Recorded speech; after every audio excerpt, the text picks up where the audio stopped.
Hey, it's Tom Zeeb with Traction Real Estate Mentors, and in this quick video, I want to talk to you about branding your business, naming your business, and my ideas on it are probably different than you would think. Keep it rolling and stay tuned.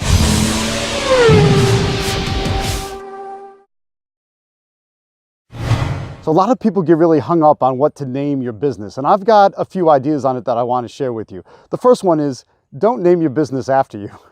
If it's Tom Zeeb Buys Houses, that's a problem when it comes time to negotiate, is because how do you ever say, well, I need to check with my people, or I need to check with my team, or I need to get other approval? If it's you and only you and people know it because it's Tom Zeeb Buys Houses Incorporated, then you have no way of escape. You can get pinned down for an answer, and that's not good from a negotiation perspective.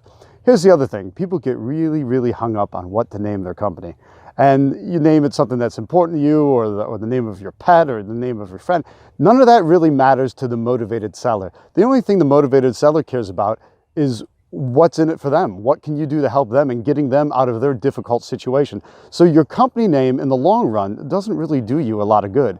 I tell my students to don't get too obsessed with your company name. Just find a name that works. Hopefully that conveys a message about being able to help someone or get them out of their difficult situation with their house.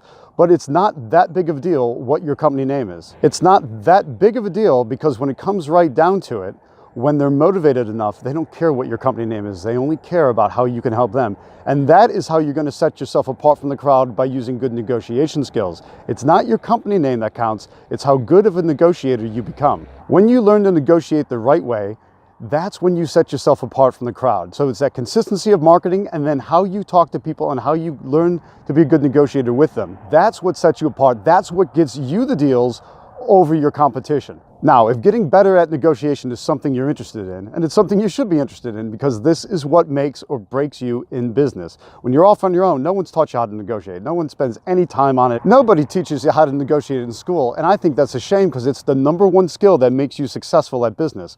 And that's the #1 skill that I teach people when you're at my 1-day Rapid Cash Generator Masterclass or my 3-day Rapid Cash Generator Bootcamp.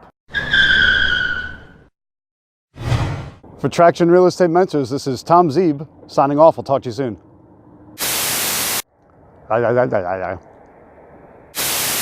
It's a really nice road.